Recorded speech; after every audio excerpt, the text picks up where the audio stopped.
Hello all. Today we are going to discuss important function, that is destructor function of a class. So destructor function especially is a function which takes the responsibility to release or deallocate the memory which has been allocated for the objects. जो destructor function होता है वो बहुत ही important task perform करता है. जो भी memory objects के लिए अलोकेट हो चुकी होती है उन ऑब्जेक्ट्स की मेमोरी, अलोकेटेड मेमोरी को रिलीज करने का काम, फ्री करने का काम डिस्ट्रक्टर फंक्शन करता है. डिस्ट्रक्टर फंक्शन की कुछ इंपॉर्टेंट प्रॉपर्टीज हैं. उन प्रॉपर्टीज को एक एक करके अभी हम लोग डिस्कस करेंगे. तो पहली प्रॉपर्टी से शुरुआत करते हैं. डिस्ट्रक्टर फंक्शन एक क्लास का मेंबर फंक्शन होता है. It is a member function of a class. ये कोई एक्सटर्नल फंक्शन नहीं होता है. This is the first property. Second property, destructor function का नाम वही होता है जो क्लास का नाम होता है. The name of the destructor function must be the same as that of the class name, but with a slight difference. Syntax में देखते हैं कि डिस्ट्रक्टर फंक्शन का सिंटेक्स कहता है. उस सिंटेक्स में हमें क्लियर होगा कि एक्चुअली डिफरेंस क्या है. तो यहां पर मान लेते हैं मेरी क्लास का नाम है क्लास नेम. सो जैसे कि अभी हम लोगों ने प्रॉपर्टी की बात कही है कि डिस्ट्रक्टर फंक्शन का नाम वही होगा जो क्लास का, तो ये डिस्ट्रक्टर फंक्शन का नाम हुआ. लेकिन डिफरेंस है एक टिल्ड साइन, जो भी आप प्रोनाउंस करना चाहें इस तरीके से. This is the syntax for the destructor function. So जैसे कि कहा, डिस्ट्रक्टर फंक्शन का नाम वही होगा जो क्लास का, but with the tilde sign. Now आगे चलते हैं. Next property. जैसे कि ये क्लास का मेंबर फंक्शन है, इसे क्लास के आप अंदर भी डिफाइन कर सकते हैं, डिक्लेयर कर सकते हैं, और क्लास के बाहर. यदि हम लोग क्लास के बाहर इसको डिफाइन करते हैं तो हमें स्कोप रिजोल्यूशन ऑपरेटर यूज करना होगा. Next property. जैसे कि हमें पता है कोई भी मेंबर फंक्शन यदि होता है और वो एक वैल्यू रिटर्न करता है तो उसका रिटर्न टाइप हमें मेंशन करना होता है. यदि फंक्शन कोई वैल्यू रिटर्न नहीं करता तो हम रिटर्न टाइप वॉइड मेंशन करते हैं. डिस्ट्रक्टर फंक्शन कोई वैल्यू नहीं रिटर्न करता, इसीलिए इसका रिटर्न टाइप हम वॉइड मेंशन कर सकते हैं, लेकिन ऐसा नहीं है. डिस्ट्रक्टर फंक्शन कोई भी वैल्यू रिटर्न नहीं करता, इसीलिए हमें उसका रिटर्न टाइप मेंशन नहीं करना है. नॉट इवन वॉइड, वॉइड भी उसके रिटर्न टाइप में हमें मेंशन नहीं करना होगा. That is again the important property. Next property. Destructor function argument accept नहीं कर सकता. इस प्रॉपर्टी को यदि हम एक्सटेंड करते हैं तो अगली प्रॉपर्टी सामने आती है, वो ये कि a single class can have at most a single destructor function.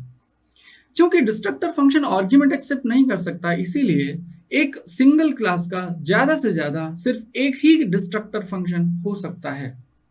तो इसी प्रॉपर्टी के तहत एक और प्रॉपर्टी सामने आएगी, वो ये कि destructor function can not be overloaded. ये रिलेटेड प्रॉपर्टीज हैं. ओवरलोडिंग के केस में हमारे पास फंक्शन का नाम एक सा होता है. फंक्शन, बहुत सारे फंक्शंस होते हैं जिनका नाम एक सा होता है लेकिन उनकी टाइप डेफिनेशन डिफरेंट डिफरेंट होती है, तब वो ओवरलोडेड फंक्शन होते हैं. जैसे कि कंस्ट्रक्टर ओवरलोडेड फंक्शंस है. क्यों? क्योंकि एक ही क्लास के पास कई सारे कंस्ट्रक्टर फंक्शंस होते हैं और सारे कंस्ट्रक्टर फंक्शंस के नाम एक से होते हैं. सिर्फ डिफरेंस किस में होता है? टाइप डेफिनेशन में. लेकिन चूंकि डिस्ट्रक्टर फंक्शन किसी एक क्लास में सिर्फ एक ही हो सकता है, तो वो ओवरलोड नहीं किया जा सकता. अगली प्रॉपर्टी के बारे में बात करते हैं. जैसे कि हमें पता है किसी भी मेंबर फंक्शन को इन्वोक करने के लिए हम उस क्लास के ऑब्जेक्ट और डॉट ऑपरेटर का उपयोग करते हैं. डिस्ट्रक्टर भी एक मेंबर फंक्शन है, तो इसे भी इन्वोक करने के लिए उस क्लास के ऑब्जेक्ट और डॉट ऑपरेटर का उपयोग करना चाहिए, लेकिन ऐसा नहीं है. डिस्ट्रक्टर फंक्शन को हम उस क्लास के ऑब्जेक्ट के बगैर और डॉट ऑपरेटर के उपयोग के बगैर ही ऑटोमेटिकली इन्वोक करते हैं, जिसे हम कहते हैं it is invoked implicitly. So destructor function is invoked implicitly without the object reference of that class using dot operator. साथ में यह भी पता होना चाहिए कि डिस्ट्रक्टर फंक्शन कब एग्जीक्यूट होगा. जैसे ही कोई भी ऑब्जेक्ट स्कोप के बाहर निकलता है, वैसे ही, या फिर जैसे ही किसी ऑब्जेक्ट को एक्सप्लिसिटली डिलीट किया जाए, जस्ट पहले डिस्ट्रक्टर फंक्शन एग्जीक्यूट होगा और जो भी मेमोरी ऑब्जेक्ट के लिए अलोकेट हुई होगी उस मेमोरी को वो रिलीज करता है, फ्री करता है. Next property. जो डिस्ट्रक्टर फंक्शन होते हैं नॉर्मली उन्हें हम पब्लिक विजिबिलिटी मोड में ही डिफाइन करते हैं, लेकिन हाँ, यदि आप चाहें तो डिस्ट्रक्टर फंक्शन को प्राइवेट या प्रोटेक्टेड विजिबिलिटी मोड के साथ भी आप डिफाइन कर सकते हैं. Next property. Destructor functions can not be inherited.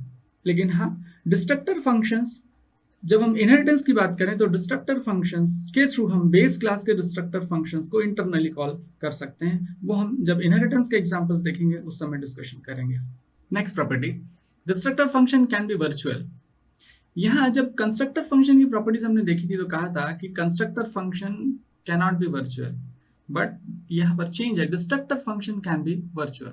Next property, we can refer to the address location of any member function, but we cannot refer the address location of the destructor function.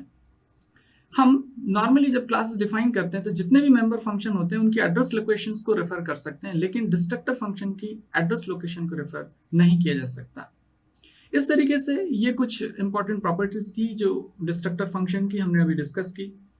Next lecture में हम लोग destructor function के examples discuss करेंगे। उससे पहले एक बार मैं destructor function को फिर डिफाइन करना चाहूंगा। The destructor function is a special member function of a class which is used to deallocate, release or free the memory which has been allocated for the objects of the class.